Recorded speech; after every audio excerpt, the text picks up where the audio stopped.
aja tahu itu makan seram. Assalamualaikum warahmatullahi wabarakatuh. Halo semuanya. Apa kabar sahabat Dapur Kue Sabin? Selamat datang ya di channel YouTube Dapur Kue Sabin. Tentu saja dengan Tuti Putu di sini sebagai pawang dapur seperti biasa. Di video kali ini aku ajak teman-teman untuk nemenin aku bikin pesanan 315 box snack box ya teman-teman. Gimana proses pembuatannya? Kita simak setelah yang satu ini.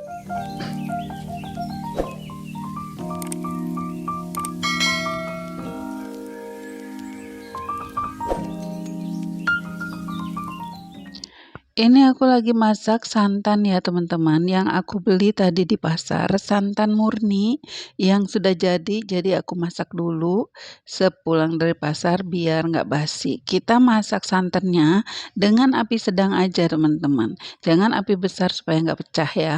Jadi dimasaknya jangan sampai mendidih, cukup simmering aja sampai pinggirannya glubuk-glubuk gitu ya, pinggiran pancinya teman-teman. Alhamdulillah mendapat bantuan dari teman aku yang paling gercep bikinnya, yaitu owner dari dapur Gusnap. Ya, Masya Allah, tabarakallah. Terima kasih Bu Lis sudah mau bantu. Enak ya dapat bantuan dari teman yang sefrekuensi. Jadi kerjanya tuh nggak capek banget, ketawa aja terus dari pagi sampai ke besok paginya lagi. Menu yang pertama aku bikin adalah kue sus, teman-teman. Nah, di sini untuk mendapatkan 315 pieces, aku bikin resepnya itu kurang lebih 13 resep. Nah, 13 resep ini aku bagi dua menjadi 7 resep dan 6 resep. Yang ini yang pertama 7 resep ya teman-teman. Prosesnya kayak biasa, teman-teman bisa lihat di video-video sebelumnya ya untuk tutorial lengkapnya. Nah, di sini aku cuman sharing time management aja ya teman-teman. Resep bisa dilihat nanti di kolom deskripsi. Nah, setelah didiamkan dulu agak hangat, kurang lebih selama 15 menit itu aku akan pindahkan ke baskom yang besar untuk aku mixer dengan telur. Nah, ini 7 resep dengan telur. Per resepnya itu 3 butir telur ukuran besar teman-teman. Silakan aja dihitung jadinya berapa itu. Aku masukkan aja semuanya ya. Kalau teman-teman yang belum begitu paham bisa dimasukkan sedikit demi sedikit telurnya untuk mendapatkan tekstur yang pas ya. Nah, di sini aku sudah terbiasa jadi aku masukkan aja semuanya dan di mixer sampai dia akan creamy ya teman-teman. Cerita di balik pesanan 315 snack box ini, yaitu pagi-pagi tiba-tiba datang temennya suami ya. Temennya suami jadi minta bantuan untuk dibuatin snack box dadakan. Punten ya ibu, punten pisan dadakan katanya. Dadakan minta snack box untuk rapat 315 biji di hari Rabu datangnya pagi untuk snack box hari Kamis, dikonsumsinya sebelum jam 12 siang ya teman-teman. Jadi harus ready katanya jam 10-an. Tapi pada akhirnya mereka nguprak-nguprak di jam 8 pagi. Alhamdulillah semua udah selesai ya, beres ya teman-teman. Tinggal masukin ke dus. Tapi bukan kerjaan yang gampang untuk masukin ke dus 315 dalam waktu singkat ya. Tetap aja teman-teman makan waktu. Akhirnya diambilnya dicicil per dus gitu, per kresek-kresek gitu. Mereka ambil sendiri, bolak-balik mereka ngambil jadinya. Karena sambil ngedusin juga, sambil langsung dikirim gitu teman-teman. Bulis ini baik banget loh teman-teman, lihat. Aku dibuatin mie di sela-sela kerjaan, tahu karena aku gak akan sempet bikin makanan gitu. Jadi dia buatin aku mie dan semua bahannya dia bawa dari rumahnya, termasuk cabe dan telur dia bawa dari rumahnya. Coba pikir udah dibawain segala-galanya terus dibuatin pula mie. Sedep banget. Masya Allah, tabarakallah. Ya Allah, jazakallah khairan kasiran Bu Lis. Semoga nanti Allah yang balas ya kebaikanmu. Salah satu berkat juga ya teman-teman, rezeki itu punya teman yang baik. Nah, harus disyukuri itu. Ini enak banget. Teman-teman masih suka makan mie nggak? Harusnya di usia yang sekarang ini juga aku nggak boleh terlalu banyak makan mie ya, tapi tetap bandel. Siapa sih yang bisa hidup tanpa mie, tanpa Indomie? Lanjut setelah selesai makan bersama, aku sama Bulis, aku lanjut bikin untuk resep yang kedua, resep sus yang kedua teman-teman. Seperti biasa, margarin dan air direbus dulu sampai margarinnya meleleh, kemudian airnya mendidih, kemudian baru masukkan terigu ya teman-teman. Nah setelah itu diaduk cepat sampai dia menjadi adonan seperti ini, kalis dan padat. Terus kita diamkan kurang lebih 15 menitan ya, supaya agak dingin, baru dikasih telur.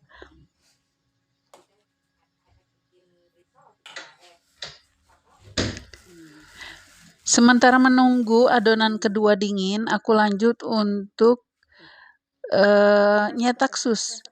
Sisa dari resep yang pertama tadi ya teman-teman, ini masih ada, aku akan langsung cetak aja.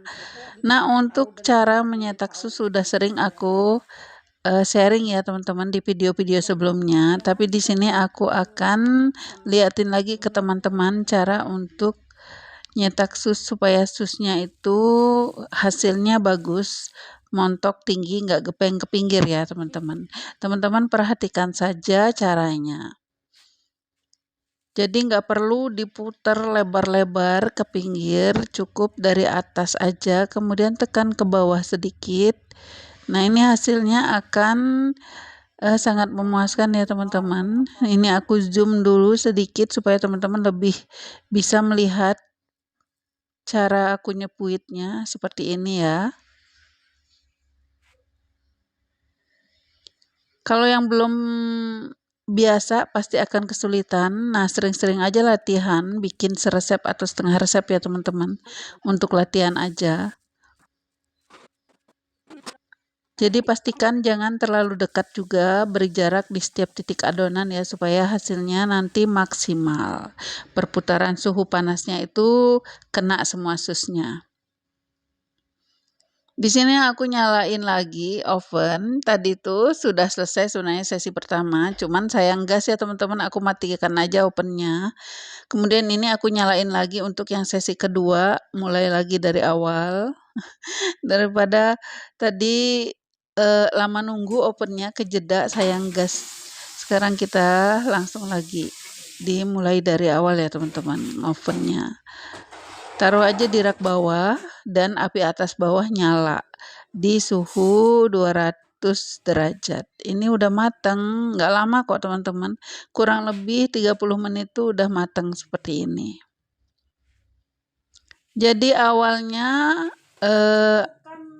suhunya 250 derajat ya teman-teman. Suhu terpanas yang bisa, yang open kalian bisa. Kemudian setelah dia mengembang agak kekuningan, baru bisa diturunin suhu opennya, yaitu api atasnya itu lebih dikecilin lagi, bisa di 150 derajat ya. Untuk menghasilkan sus yang kuning tapi kokoh.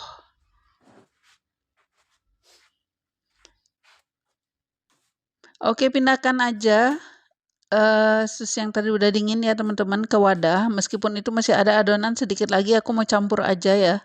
Nggak apa-apa kok teman-teman, nggak apa-apa, dicampur aja adonan baru dan adonan lama. Kemudian kita akan mixer lagi, dicampur dengan telur.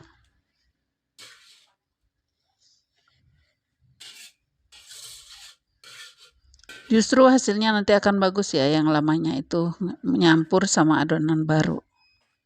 Di sini 6 resep, aku langsung campur aja telurnya seperti proses pembuatan yang pertama. Di mixer sampai creamy.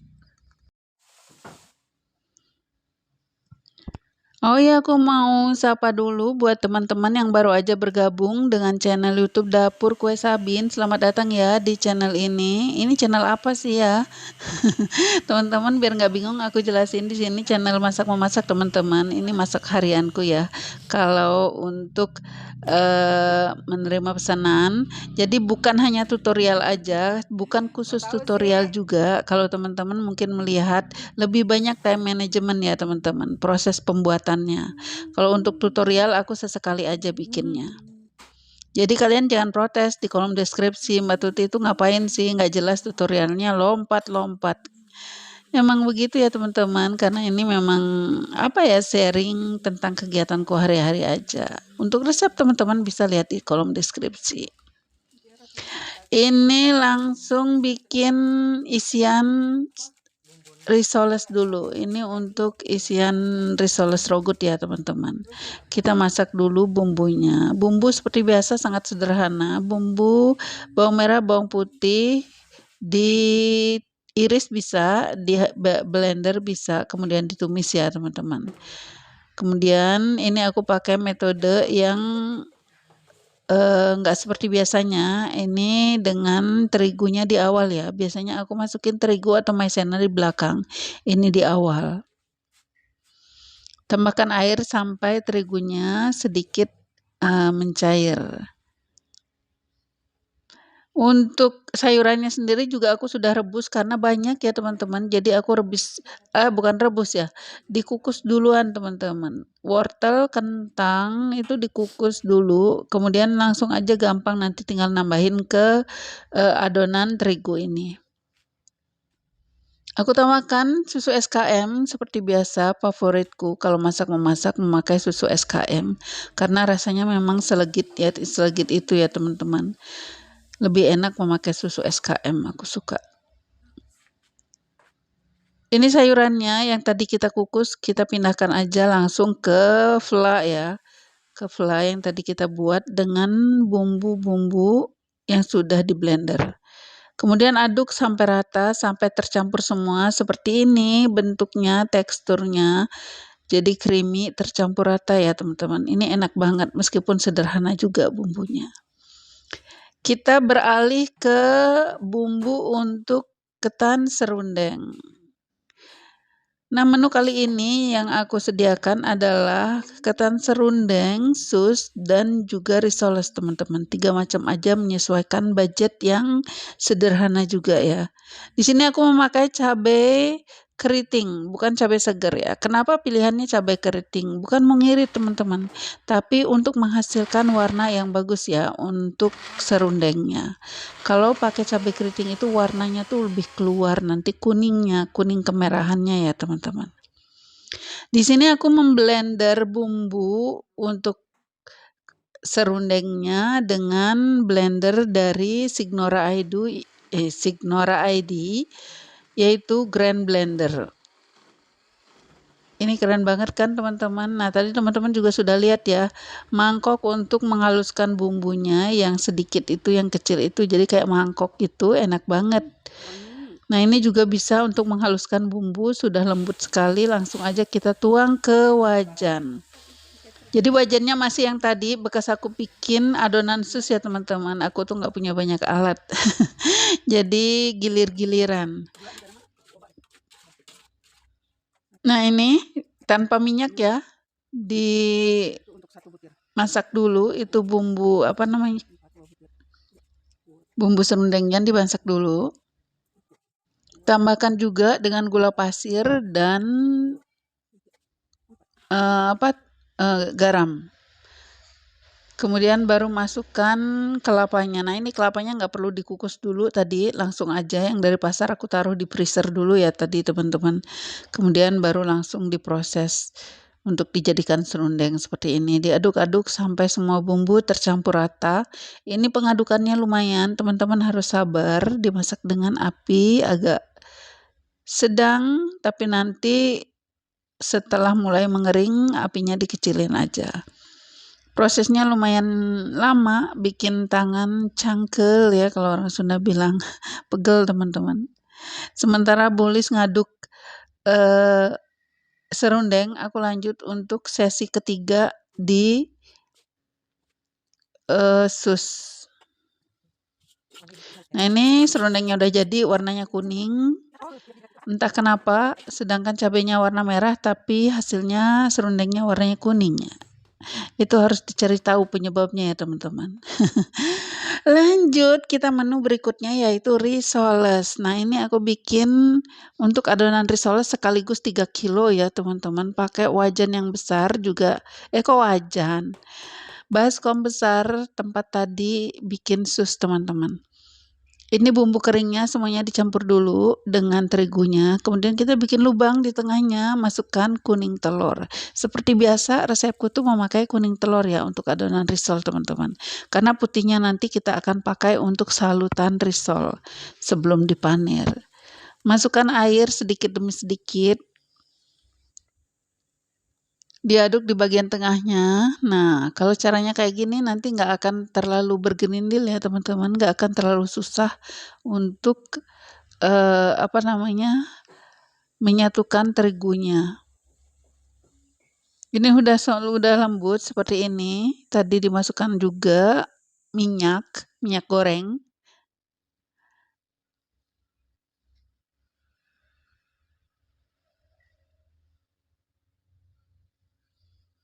Oke, lanjut di pagi hari ini di jam 2 aku bikin untuk fla sus yang pertama ya, teman-teman. Ini flanya lumayan banyak. Flanya terdiri dari maizena, gula, susu bubuk yang nomor 1 ya, teman-teman.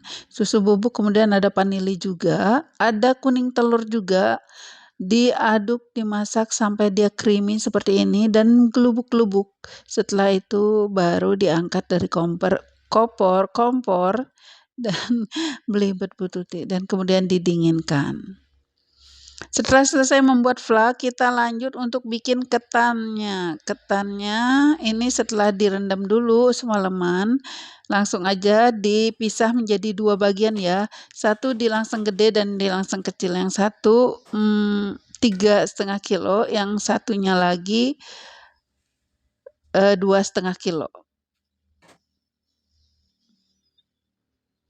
Sementara menunggu ketan, aku lanjutin untuk risoles. Karena semalam itu cuma dapat 230 biji. Ini aku lanjutin ya di pagi hari, teman-teman, untuk lanjutin bikin risoles. Kurang lebih nanti hasilnya 350. Sisanya bisa buat stok ya, teman-teman. Ini pennya ukuran 20 cm, dan kalau teman-teman menanyakan itu mereknya apa, mohon maaf ini aku lupa, ini udah lama banget dan lupa mereknya. Di wajannya juga nggak ada grafir nama merek ya, merek dari produsennya.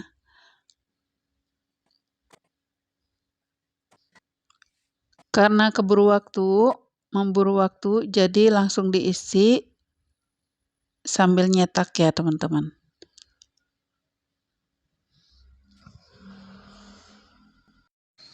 Setelah selesai membuat risoles, lanjut untuk membuat santan untuk bikin nanti untuk dituang di beras ketannya yang tadi kita masak ya, teman-teman. Ini juga dibagi 2 sesuai dengan jumlah takaran beras ketan di masing-masing panci. Jadi total aku bikin 6 kg beras ketan untuk membuat 300-an ketan serundeng. Dan ini sebenarnya mepet banget ya, teman-teman, hasilnya ini mepet banget 300. Jadi kalau teman-teman mau lebihin aja. Jadi satu resep itu dihitungannya adalah satu resep itu 1 kg itu menjadi 40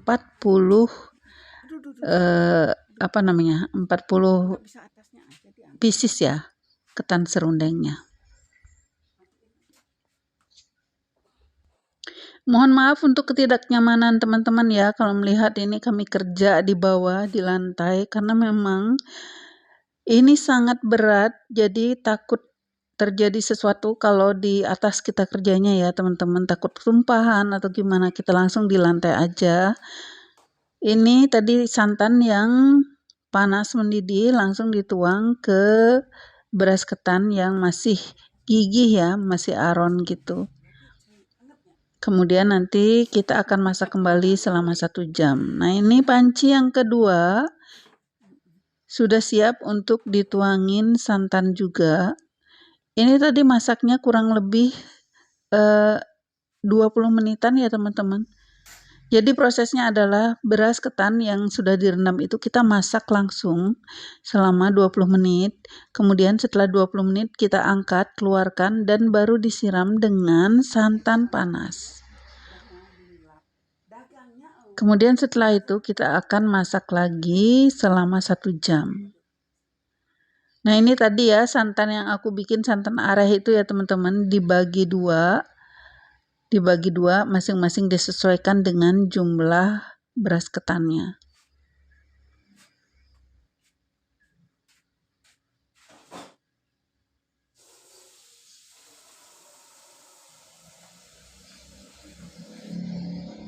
Teman-teman, absen dulu dong, kalian dari kota mana aja? Salam kenal ya, yang baru kenalan, baru mampir di sini, salam kenal dari aku. Semoga kalian betah di sini. Jangan lupa di subscribe, like, komen, dan share ya, untuk support channel ini bisa lebih berkembang lagi dan aku lebih semangat lagi untuk bikin-bikin konten berikutnya. Jangan lupa kalau memberi masukan atau memberi saran ya, mohon dengan bahasa yang sopan ya teman-teman. Anda sopan, kami segan, kata tulisan-tulisan di truk-truk itu ya. Begitu ya teman-teman, kita saling menghargai di sini. Karena nggak ada niatan apapun, aku cuman ingin berbagi kegiatan aja. Semoga bisa menginspirasi ibu-ibu rumahan untuk bisa menghasilkan membantu ekonomi keluarga ya dari rumah sendiri, nggak harus keluar rumah. Nah, ini di tengah jalan aku ada kedatangan tamu. Ini udah pagi, aku kedatangan tamu dong teman-teman. Ini dibantu Bulis tanpa aku kasih tahu pun dia gercep langsung ambil alih gorengan, padahal dia juga lagi sibuk. Lagi sibuk ngepak ketan serundengnya, tapi begitu aku kedatangan tamu dia langsung ambil alih itu gorengan risoles. Jadi di sini aku menggoreng risoles itu sambil panir ya teman-teman, biar cepat. Jadi kalau nunggu manir dulu akan makan waktu ya, 350 itu dipanir dulu baru digoreng. Jadi sambil menggoreng sambil memanir. Kurang multitasking gimana coba? Sombong banget ya suhu teh, sombong banget.